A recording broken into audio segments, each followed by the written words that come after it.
Good morning. Good morning, everybody. Welcome to the pipeline. I'm up this morning. Happy Halloween, all that stuff. I'm glad October is over. I'm glad it's over. Throw the whole October away for me. I got some stuff I want to talk to y'all this morning. Let me finish getting myself set up, y'all. Welcome to the pipeline. If you in here, let's comment, talk back and forth amongst each other. Say good morning to me, whatever y'all want to do. Let's tap in.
Good morning, good people.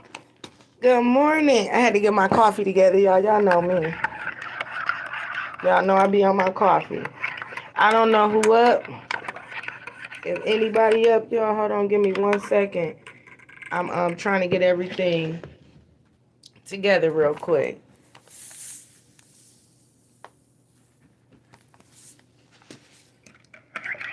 So, hold on 1 second.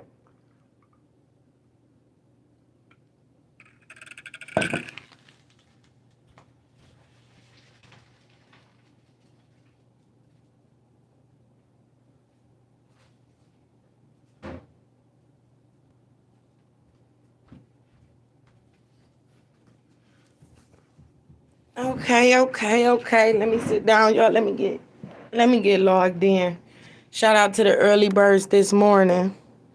Um, so y'all know I was gonna do the untold truth. I was supposed to get back on the untold truth. I kind of got behind schedule because I had to go to my sister's murder pre-trial. The murder, I had to go to the hearing and all that stuff. He had it last week. They denied his bail, his bond, which we grateful for. So I had a lot going through with that. And then my daughter had surgery. She going through her whole healing phases of the after surgery now.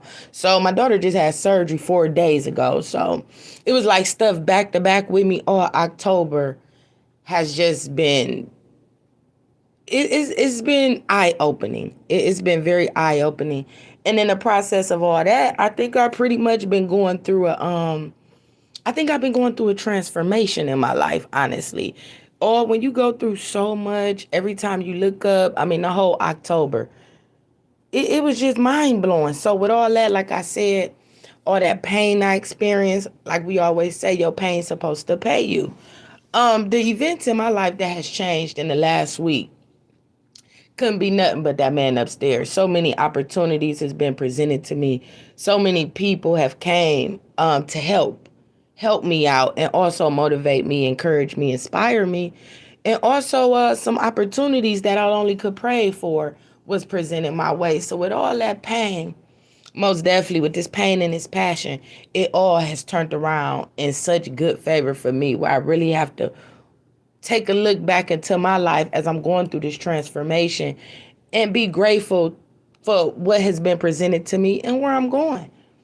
Life has been beautiful this last week, honestly, and I'm so thankful. So now I could get back on track with everything where I left off at. It's a new leaf. Today is the first. I don't even want to think about nothing in October. It's just too much pain. I think all year, all of 2021, I would say October was the worst month for me all year in this pandemic. I think that was the worst month I have ever experienced. I would say in the last few years, honestly, not just this year, but the last few years, that one month took me through so much pain.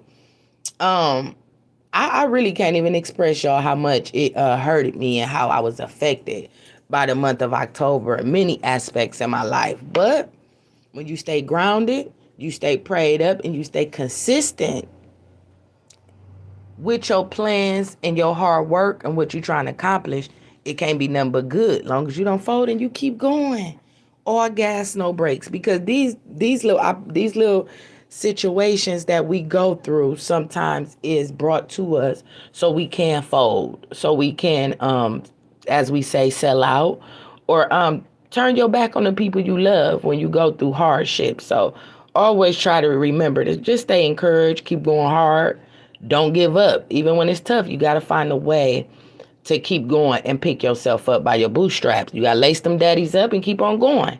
So with all that, I'm glad I didn't fall short the way I thought I was. And everything is good. So back to the Boog the Bandit situation. It was some things that I've been researching and stuff the last few weeks, even with everything going on with my sister. It was some stuff going on, man, with the Boog the Bandit case to me that I felt was eye opening that I want to discuss. But y'all know me, I can't just give y'all half of shit. Like, excuse my language, I can't give y'all half of it. If I can't give it to y'all the way that I want to give it to y'all, I'd rather just withhold. That's just how I am, because I like to make things clear. I don't like to have a lot of distractions when I'm covering certain things. Distractions gonna come, but I'm really good at weeding through the distractions. But if I can't do it 100%, I ain't gonna give y'all half of it without no proof and no evidence. So what I want to talk about today, that to me is very important, because I have a change of thoughts with the blogger Reality Honey. Now, this 911 audio that's been going around. Shout out to OTF Zayo. Shout out to OTF Zayo for sending me this footage. And I think Reality Honey really played the whole Boog the Bandit situation as clickbait, because it was weird to me how I reached out to her to get that 911 audio. Like I kept telling y'all, something about the 911 call have always puzzled me. I never could say 100% that audio was accurate. It was too many things that wasn't adding up. From the time that she said she seen a road pass, and she seen her get out the car. Now the 911 call is real. It's a real 911 call connected to a case, a young lady who also was shot on East Livingston Avenue in the same area. Now, the audio is real, but it's not Boog the Bandit's audio. It's not. I'm going to walk y'all down this footage that I seen. OTF Zayo sent it to me. Shout out to him or her. I don't want to say that, but just because I didn't really get a good look at the picture. I think it's a guy, OTF Zayo. Shout out to him. But however it go, I always knew it was too many things about that 911 call that I just couldn't put my hand on. It just, from the 911 audio, off of what we know that happened on Dirt Place, it wasn't no connection I could make with that. Like, how could a person be so close but so far at the same time? I found that very strange. So I have a problem with Reality Honey using Boog the Bandit's story for clickbait. Because if she would have did her research properly, she would have knew that those were two different situations. That audio is not connected to Boog the Bandit's murder. I'm sorry. I had to be the one to bring it to y'all. Because I think it's crazy that she would make a whole video, attach Boog to it in the audio. We've been looking for this. Now let's be honest. Let's be honest. We've all was waiting on this goddamn information with this 911 call. The only witness that was there and seen the whole actual incident take place. As I evaluated this 911 call, this audio is only maybe 10 seconds. I give it give it 10 to maybe 15-second audio clip.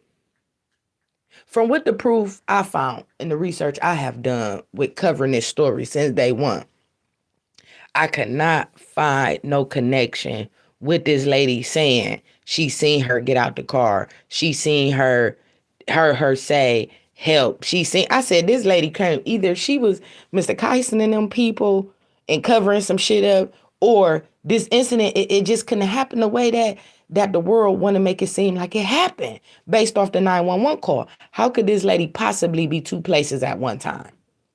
You rolled past, seen all this. You seen her get out the car. You seen her collapse. You seen her it was just too much. I said, this ain't sounding right.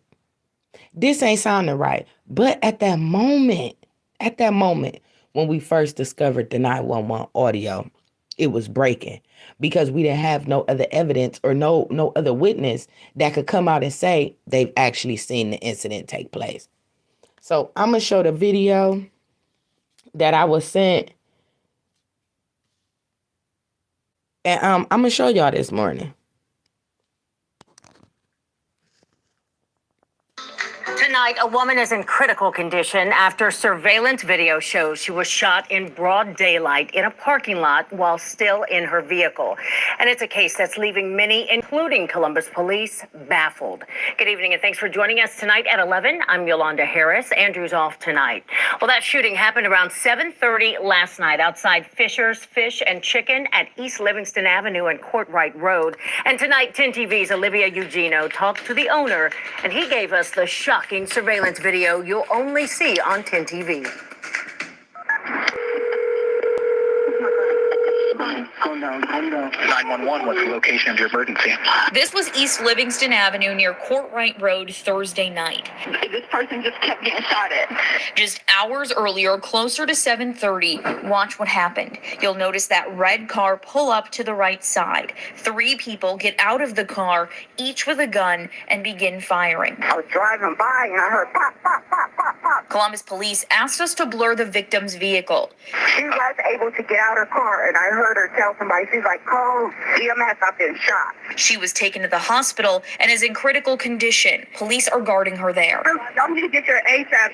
She's not breathing well. Detective told us that it was about 23 gunshots. This all took place outside of Fisher Fish and Chicken. Traumatic, pretty sad, yeah. Moonjed Hanawi has owned the restaurant for the past 10 years. His son is speaking on his behalf. We've watched it a lot. I'd probably say at least 20 times since last night. And every time, what do you kind of think? Like, we just think, like, who would want to do something like this? Like, why?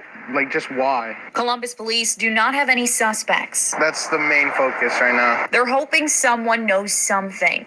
If you know anything about what happened Thursday night, Columbus police are asking that you give them a call. We'll have the numbers posted for you on 10tv.com. In Columbus, Olivia Eugenio, 10 TV News. Well, we did hear from Giant Eagle, where the victim works. They say their thoughts and prayers are with her and her loved ones, and they are in close contact with her family to provide any support they may need. So, on November as 3rd, we can a private see, meeting will be held by the Federal Reserve, and a decision is going to be made. As we can see, y'all, that 911 call is fake. That 911 audio, that reality hunt. Now, also in Columbus. Now, I think this one is. Okay, so now we know that the 911 audio is not Boog the Bandit's case. It was not part of the murder, that witness that wasn't even connected to Boog the Bandit's case.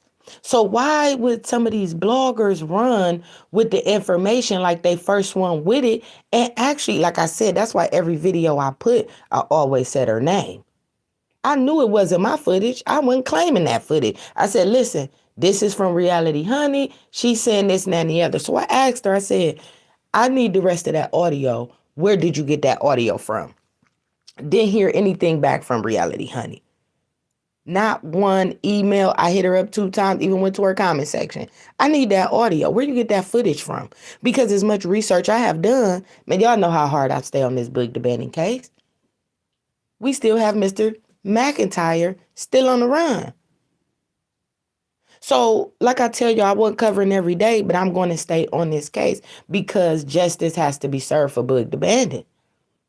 It does. And I think a lot of these bloggers, they don't love Boog the way we love Boog. We love Boog from the Midwest. So it's only right that I cover her story from the Midwest. A lot of these bloggers is from other parts of the world, and they use a lot of these stories and our people for clickbait, because all of that 911 footage that she put on her page and made it seem like she had access to the audio the way that she did. Only thing she did was took another footage, a clipping of another homicide, another shooting, and attached it to Boog the Bandit's case.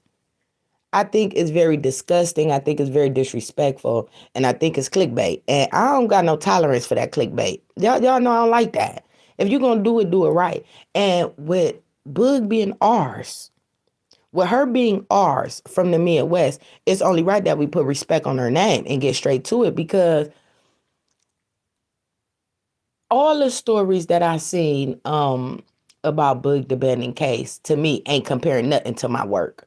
They can't hold a stick up to my body of work when it comes to this case. When it comes to how much we love Courtney Bruce, they can't hold a stick to my work. So they numbers and they platforms is bigger than mine. But when it comes to actual breaking things down, coming with the proof, getting in touch with family members on all sides, I have talked to at least 2 to 4 people on each side of everybody that's involved in this, from Boog the Bandit's family to MJ people, Mr. Kyson people. It's people I have talked to behind the scenes, and also I blast them out on my page.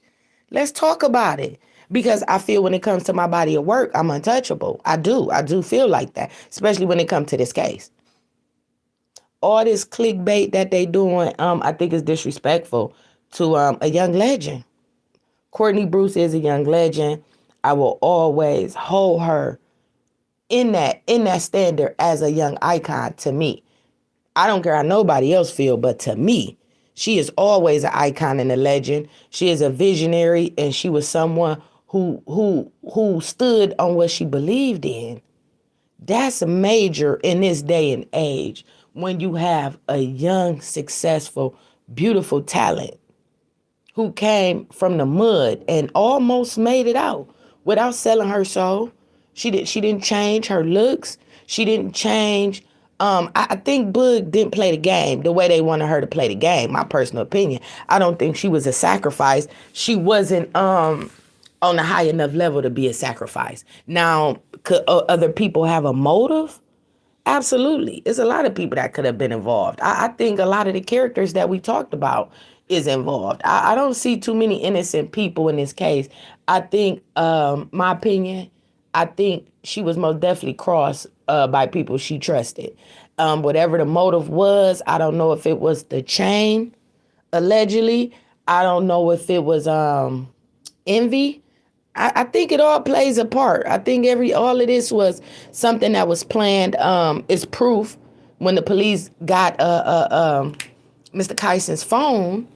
All of this was planned months before, through phone records, through text messages. All of this was planned before Boog, before she passed. And I believe that she knew something was coming her way.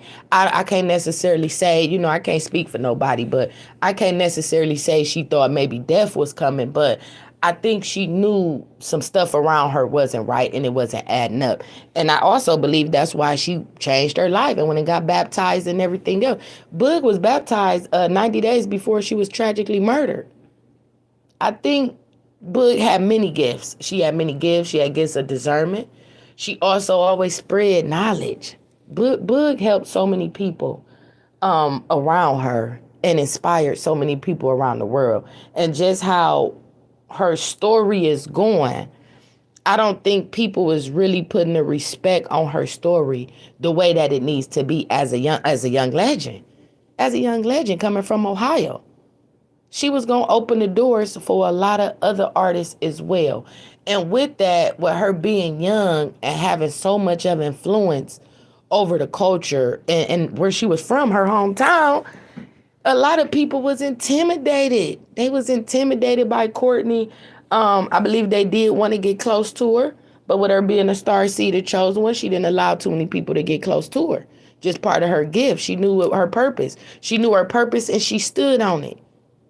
She stood on it. So when I got the video from OTF Zayo, it just blew me straight out the park because I really wouldn't even say it blew me straight out the park. I really was like, I knew someone right with the 911. Man, I listened to this call hundreds of times, not just like how y'all hear it once or twice, 3, 4 times. With me being a blogger or trying to be a journalist, as they would say, I have to go over this kind of stuff before I bring the information to y'all, because I'm not just going to put anything out there. I'm not about to put anything out there because I take my work serious. I take my passion serious. And I don't want my channel to be known for no flugazi or no clickbait. So I'm passionate about my work and I work hard to get these stories to y'all so it can make sense and we could talk about these things and go back and forth about them. But when I heard that 911 call, I said, either this a cover up or them people playing with us to give us a piece of something to run with, because I'm like, how the hell? My question was, how did Reality Honey get a hold to the 911 call? That was first, because I've been looking for a lot of different things in this case that I seem not to be able to find for a few months. So I was like, I've been looking for this for so long. How is it that I run across this blogger who got this footage? I need to reach out to her. So that's me. I'm always into networking. Networking is key.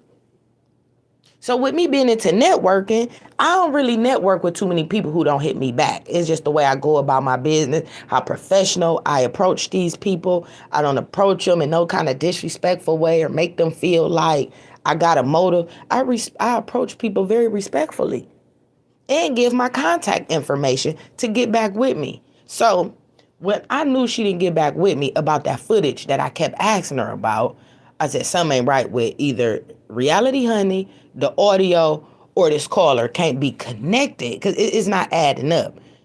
You roll past, you seen all this stuff happen. It's supposed to have been on Dork Plays where the ladies rolled past and all this. And I was like, I just couldn't put it together. I couldn't put it together. Shout out to that footage that came because that just made me feel just like, okay, I knew I was on to something with it because I really couldn't put my finger on it. But as soon as I got the footage, that footage came to me, y'all. Like, honestly, I got that footage about a week ago, but I couldn't bring it. I was going to do the Untold Truth that Thursday, but with me having to get ready for court because my sister, she was murdered in Atlanta. So that's a whole nother situation across the world. I had to go handle all of that and get back. And then right after that, my daughter had surgery. Major surgery, her first operation. So I was under a lot of pressure all October with just stuff going on in my personal life. So I couldn't focus on the Boog the Bandit story the way I wanted to pick back up on it. So excuse me for that, but my personal life is very important as well. So once October got out the way, it's November now. I'm back all gas, no breaks, and I'm coming back better than before because I was about to do my logos. Y'all know I was getting the pipeline stuff together for the channel. I was doing all that, but I had to put a lot of stuff on hold. I did, but I couldn't go another day without talking to y'all about the 911 footage. Now, what I'm about to do next, on my next video, I got to go back to the beginning. Because Mr. Sincere McIntyre, I have so many questions for Mr. Sincere McIntyre because if y'all don't want to, I don't know if y'all want to understand this part or not, but a lot of people in Columbus is already familiar with the pipeline. They familiar with everything that's going on. I'm covering the Boog the Bandit's case. I believe all the characters involved has got a hold to some of my videos, if not all of them, because their names is attached to this stuff. This is public records. All of this stuff is public records. So it's not like none of these people I'm talking about, we just pointing these people out. No, these people had a lot to, they played a role. They was in her life or around her, or had something to do with the setup. From all of them. Even the old best friend KB, how he switched up and teamed up with MJ. How they put this plan together to go inside Miss Wanda's house and take this jewelry and all this shit. All of this with Boog being backdoor most definitely came from an inner circle. It was not random. And she was targeted. She was a target. They set it up and it all been part of a play. The whole play been in motion. With them trying to get Boog the Bandit. I believe it started in 2020. It was during the pandemic. All of this steamed up from, I would say, last summer, from the research I found. All of this stuff started happening around last June of, about, I would say, between May in June of 2020 is when all of this planning and all of this motion and stuff started going into play. So about time Risky was dropped and all that stuff, they was already planning this. The phone records indicated that through the text messages. It came from the text messages. Let's not forget about Mr. Kyson made the phone call to the family member to go pick up the bread. He made the call. Now, Kyson was already in custody when they charged him with Courtney's murder. Kyson was not out of jail when he got charged with Boog the Bandit. They held him on another charge until they got the rest of the evidence to tie him to Courtney's case. I was on this case like white on rice until I just took this last break that I took, this large break. So when Courtney got baptized on Valentine's Day, I believe either she was getting word of people either trying to bring harm her way, or she actually was experiencing people changing on her, people motives, the manipulation. She started, with her being a visionary, she already seen all of this stuff coming to light. That's what made her like, boom, my music about to take off. I'm about to move to Atlanta. I got this thing going now. People around me acting funny. I'm going to go get baptized. I'm about to change my life over and I'm about to start over. Her music was about to put her on another level. She had already kicked the door in. So with people around her knowing that, maybe she, and I don't know this for sure, I'm just speaking. We just having a conversation. Did she possibly tell people that, because people knew she was moving to Atlanta. I talked to many of people who said and confirmed that Courtney was moving. She was out of there. Everybody knew that. So who else?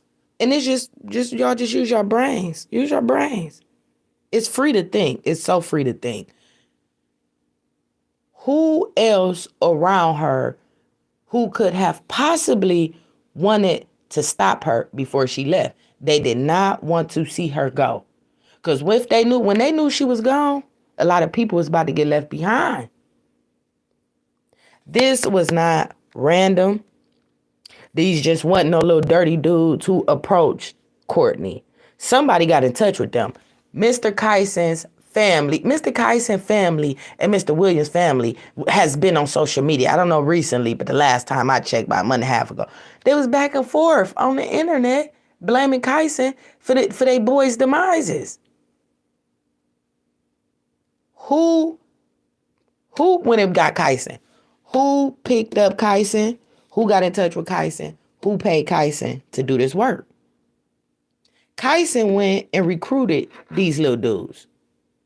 Now with Mr. Williams being the youngest, Mr. McIntyre being the youngest, and he's still on the run, what could possibly make these young boys commit this act? Because it's already on their records. I mean, y'all already seen the records that these young men has.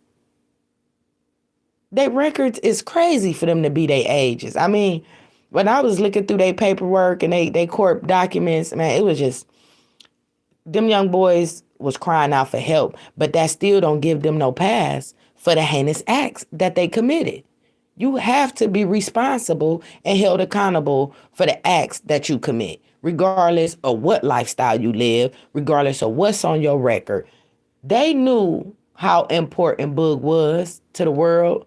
They knew, I believe they knew deep down inside their heart, all of this shit was wrong. But being under the influence and mental illness and a lack of support will push anybody over to the edge. And these young men completely threw their whole life away for something that was so senseless, so pointless.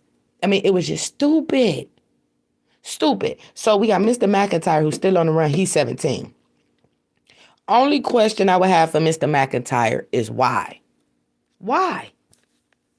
What would be the reason? Why? Was it worth it? Hopefully, I think with everybody falling on each other, I believe Mr. McIntyre is spinning. He just spinning out of control.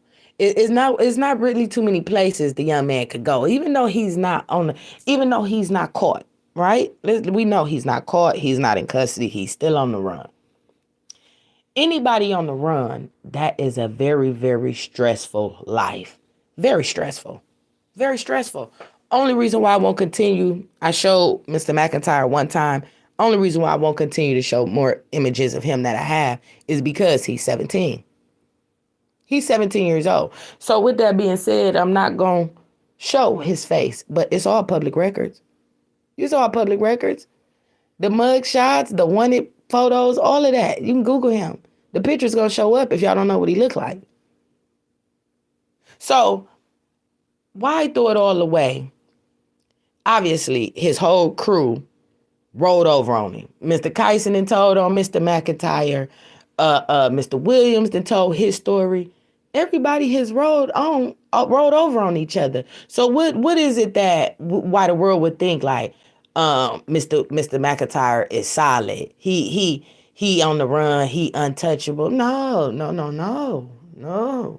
Just because they ain't got him now don't mean his time is not coming. And to not only throw his whole life away, right? He threw his whole life away for a whole bunch of dudes who was unloyal from the beginning. And he never got no money. He never got no money. His whole crew rolled over on him. And he get hit with a murder case. If that ain't the most stupidest, most dumbest thing a person could throw their whole life with at 17. He haven't even experienced life yet. He never even experienced true love. Have he ever even had a job before? This is a kid we talking about. Threw his whole life away. I still don't give him no pass. I don't got no sympathy for him. Because for the simple fact, you knew what the hell you was doing. You didn't have to do it. And you jumped in with these boys and went on with the plan when you could have easily backed out. So why should we show any sympathy for Mr. McIntyre? I mean, he's a young adult. He's 17 going on 18. When he gets charged, whenever they catch him, he will be charged as an adult. So should we have sympathy for it because he's a young black man been caught up in the system?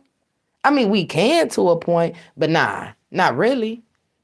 Because you know what you were doing. Like I said in my last video, we act like we don't know what we doing, but we know what we doing. We know what we doing. Same thing with Mr. McIntyre. He knew exactly what he was doing. He didn't even have to go on with the plan or none of that. But with Mr. Kyson taking his first plea deal and trying to get the manslaughter thing, it makes me think, was Mr. Kyson even the one who put the whole play together? That's why I feel like we got to go back to day one. We got to go back to day one, and we got to go back through all these receipts from day one, from the day it happened up until this point. Because now with us knowing the information that we have, the story seems more clear. The story is clear already. But the ringleader and who set the play up and was it about the chain is always going to be a mystery to me. Because it only to me could be the two things. Right? Because we already know allegedly the whole drug deal was Mr. Lockhart's. That the whole drug deal move was supposedly allegedly Mr. Lockhart's drug deal. Allegedly. This is how all this shit even supposed to have happened. So we got half of the world saying Mr. Kyson got something to do with it, and we got half of the world saying he don't got nothing to do with it. My thing is this, regardless of how the world feel or how anybody feel, he's not in custody. So my thing is this, I think everybody played a part, but if a person ain't in custody, man, I can't go out here and just be like, oh, he did it. Police know more than us. This is the feds. They 2 steps ahead of the game. So how is it that we can have all the pieces, but they don't? The feds 2 steps ahead, but we also know how the streets work and all that too. But I can't just sit up here and be like, yeah, throw his ass away and all that, when the proof and the evidence from the feds, he's not in custody. Could he possibly had a part in it? I could see that too. It's a lot of different sides I could see it. From MJ side, KB, Mr. Lockhart's side, them boys, them dirty dudes. Man, everybody, to me, everybody is still suspect. And that's just my opinion. That's just my opinion. But I'm not going to go and put some shit on him or put some stuff on these people when we just just going off of the evidence. We going off of evidence and the truth. Now, Mr. Lockhart allegedly moved his car. I don't see the point in moving the car, but then I could see the point in moving the car. It's a lot of different ways. Like when we didn't know if he stayed with her at the hospital, right? He left, came back. Y'all dragged me for, you act like people can't leave and come back. He went and got rid of the drugs. Me personally, I'm not leaving somebody I love. That's just my opinion. We all are entitled to an opinion. That don't mean it's right or it's wrong. It's just an opinion. How many of y'all could really sit up and leave the person that you love? I just couldn't see it. And that's, put yourself in that situation, right? Drugs or not. Like, even though he did come back, Mr. Lockhart did come back. He did give questioning, and they did, he gave his testimony, his statement. He's not in custody. He's not in custody. So I could see it both ways. I could see how you being young and dumb and calling yourself covering up something, and he came and bit you in the ass. We all have been there before. How many times do you think, say for instance, let's just use something. Let's use this for an example, just something basic. Let's just say for instance, right? You in a relationship. So you talk to different, say you a man, woman, whatever. You talk to different people on the phone. When you get home with your lover, some people have locks on their phone. Some people you can still access their messages and call. But when people get caught up, it's like, yeah, I try to do it. But why did you lie to me? Why you lied to me? Because you call yourself covering up your tracks, but you still end up getting caught. Just being stupid. You know what I'm saying? Just being stupid. So could have moved the car to protect his household and be like, okay, well, let me move her car to a better place to also not bring heat to myself, but go back to the hospital. Let me make sure her stuff is safe. I don't know. But allegedly he moved it to another apartment complex, which made no goddamn sense. It don't. Why would you move the car to a apartment complex? Like, I don't get that part. Maybe he was trying to cover up something. I don't know. I'm still questioning about that part. It's still a lot of stuff that I'm still questioning and baffled by this case. And I'm glad that justice is being served, and I still believe other people is going to jail. And that's just my opinion. I think more people is going to jail. It's still an open case. It's still an investigation. Mr. McIntyre is still on the run. After Mr. McIntyre get locked up, who else know? I think some more people going to jail. I just do. It seemed like it was more than them who put this together. With Kyson being a popular thief in the neighborhood that day, even though he do have family members that live on Dork Place, Mr. Kyson do, that still, to me, don't indicate that he just so happened to be the popular thief in the neighborhood that day. He didn't so happen to be there. It was planned for them to be there that day. It was all planned. No, too many people just making it seem like Kyson was just there and they just ran up on them. First of all of them ain't gonna have ski masks on, just walking around with ski masks every day. So when Courtney and Cam pulled up, they was just out there just so happened to be with masks on and they robbed him. No, this was all set up. He was not just so happened to be there. His family member, he had family that lives on Dork Place. And I honestly don't even understand This goes to show the mental illness in Mr. Kyson's head, these young dudes. Like, why the hell would you commit a murder where you live at and where your family members be at? Like, where they live at and where you be at, right? Right in front of your family members' spots. And like, it was stupid. The whole thing was stupid. And I just had to get on here with y'all today. I didn't want to hold y'all up, but we about to walk back down these slippery slopes because it's a lot of different things that I feel like now need to come to a head, even with the 911 footage. Just being connected to Boog's case, which totally pissed me off, because why would Reality Honey take Boog images and use Courtney as clickbait for views and tie another case, another young woman who got shot on East Livingston, tied that to Boog case and put it out to the world as if this was the actual 911 footage that Courtney Bruce was on. I think it's disgusting and it's really ridiculous for clickbait. The shit these bloggers do. That's why I be like, y'all, I don't know. I don't know what I am. I don't know if I'm a blogger, a journalist, or I just be speaking my mind, because the stuff that these bloggers do for subscribers and numbers, I think is very disrespectful and thirsty and clout chasing. It's a lot of clout chasing with these bloggers, man. And I used to be cool with a lot of bloggers, but I couldn't. I don't like how they manipulate the people for money and views. I just don't. A lot of people get paid. A lot of these bloggers get paid off of these tragedies and people pain. And I think it ain't cool. It's just not cool. But I get the whole blogging field. We journalists, we got to report on these stories. We got to do our job. So I get it. I do. I get it. But like, when do it come to a point in humanity, right? In humanity, where you stand on something. You stand on something. Because all of that clickbait shit for views and content, I think it's just a way to make people look like they popping. I do. Same thing with social media. Like, these bloggers, they buy subscribers, they buy likes. Same thing with social media. You can buy likes, you can buy views. The world is now being dominated by numbers, which it always has been. But it's just more of a demonic type of energy that come with these numbers. And I guess it probably have always been that way, but maybe we just looking at it from a different perspective, or maybe I am.